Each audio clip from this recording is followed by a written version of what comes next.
Hello friends, मैं doctor Surendra Verma आपका अपने चैनल पर स्वागत करता हूं। दोस्तों, आज हम बात करेंगे हाई ब्लड प्रेशर के ऊपर। हम आमतौर पर सुनते हैं कि हाई ब्लड प्रेशर जो है वह खतरनाक होता है, लेकिन क्यों होता है ये आज आपको मैं इस वीडियो में बताऊंगा। कि लो बीपी का बोलते हैं कि इलाज हो जाता है, लेकिन हाई बीपी खतरनाक है, इसको समय रहते ही ठीक कर लेना चाहिए। और क्या इसकी खतरनाक निशानियां या कॉम्प्लिकेशंस आ सकती हैं, ये इस वीडियो में आज हम चर्चा करेंगे। तो चलिए शुरू करते हैं आज का वीडियो।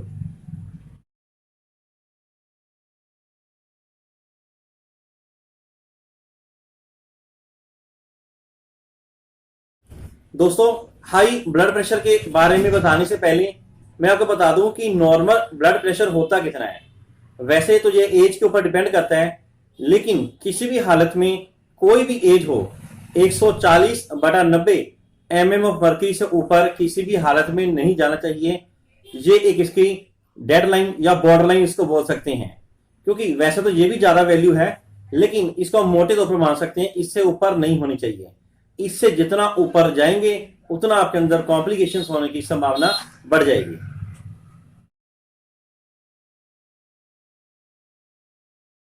दोस्तों, अब हम बात करेंगे कि किन लोगों के अंदर हाई बीपी होने की संभावना ज्यादा रहती है, यानी कि वो कौन से रिस्क फैक्टर हैं जिसके चलते बीपी बढ़ने की संभावना बढ़ जाती है।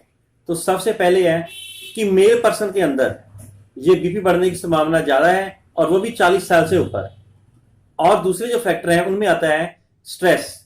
जितनी ज्यादा आप स्ट्रेस लेंगे, चाहे किसी प्रकार की स्ट्रेस हो, काम की हो, घर की हो, या कोई भी, जो व्यक्ति ज्यादा स्ट्रेस लेता है उसका बीपी उतना ही ज्यादा बढ़ने की संभावना रहती है। दूसरा है सेडेंटरी लाइफ, अर्थात आरामदायक जिंदगी व्यतीत करना, किसी प्रकार की एक्सरसाइज ना करना और बिल्कुल अपनी फिजिकल एक्टिविटी कम कर देना। तीसरा है ज्यादा नमकीन चीजें खाना। चौथा है ओबेसिटी, मोटापा।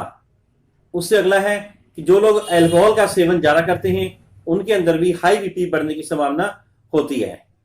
और उससे अगला है कि जो लोग कॉफी का इस्तेमाल ज्यादा करते हैं या कोई सॉफ्ट ड्रिंक वगैरह ज्यादा यूज करते हैं, कार्बोनेटेड जो ड्रिंक्स होते हैं वो सेवन करते हैं, उनके अंदर भी बीपी बढ़ने की संभावना ज्यादा होती है। इसके अलावा जो लोग स्मोकिंग करते हैं, अर्थात तंबाकू का सेवन किसी भी प्रकार से करते हैं, चाहे वो गुटखा खाते हैं, खैनी खाते हैं, उनके अंदर भी बीपी बढ़ने की संभावना ज्यादा हो जाती है।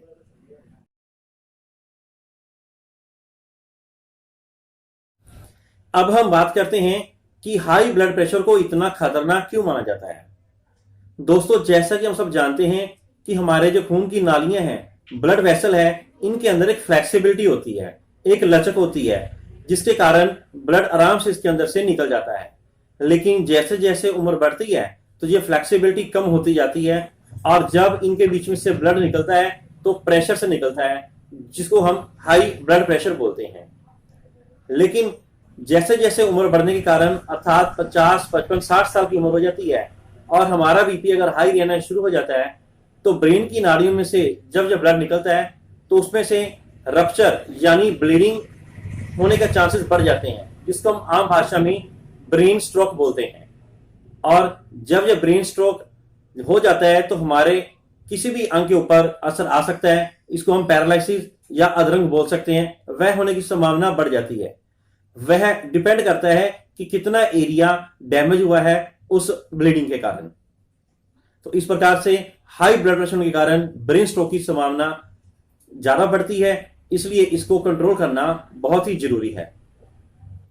दूसरा जो मेजर हार्ट अटैक का कॉम्प्लिकेशन या साइड इफेक्ट है वह है हार्ट अटैक। दोस्तों, ऐसा नहीं है कि आज आपका बीपी बढ़ा और कल आपको हार्ट अटैक हो जाएगा, ऐसा नहीं है। लेकिन अगर आप लगातार बीपी बढ़ने के चलते उसको ट्रीटमेंट नहीं करवाते हैं, किसी प्रकार की लापरवाही रखते हैं, तब आपको हार्ट अटैक होने के चांसेस बढ़ जाएंगे। और एक बात, हार्ट अटैक होता है दो चीजों से, ब्लॉकेज के कारण, जो और वो ब्लॉकेज बनती है कोलेस्ट्रॉल से और ट्राइग्लिसराइड से। जितना आपके अंदर हाई कोलेस्ट्रॉल और हाई ट्राइग्लिसराइड होगा, उतने आपका हार्ट अटैक होने के चांसेस बढ़ेंगे। और हाई बीपी का जो मेन रोल है वह कि इसको अग्रेसिव कर देता है, बढ़ा देता है। मतलब कि अगर ये कोलेस्ट्रॉल और ट्राइग्लिसराइड के कारण अगर ब्लॉकेज बन रही है तो हाई बीपी कारण ये उसको और बढ़ा देगा। तो हम कह सकते हैं कि हाई बीपी डायरेक्ट तौर पर हार्ट अटैक नहीं करता, लेकिन हार्ट अटैक करने वाले कारणों को बढ़ा देता है। तो यही दो मेजर, पहला है ब्रेन स्ट्रोक और दूसरा हार्ट अटैक, हाई बीपी की सबसे बड़ी कॉम्प्लिकेशन है और ये जानलेवा भी हो सकती हैं। इसलिए आपको चाहिए कि समय रहते ही हाई बीपी को कंट्रोल में करें, और अगर आपको दवाई लगी है तो डॉक्टर के अनुसार उसको प्रॉपर खाते रहें, किसी भी प्रकार की लापरवाही ना रखें। तो दोस्तों, ये था आज का वीडियो। आशा करता हूं कि आपको ये जानकारी अच्छी लगी होगी। अगर आपको ये जानकारी अच्छी लगे तो मेरे इस चैनल को लाइक करें, शेयर करें और सब्सक्राइब करें। Thank you.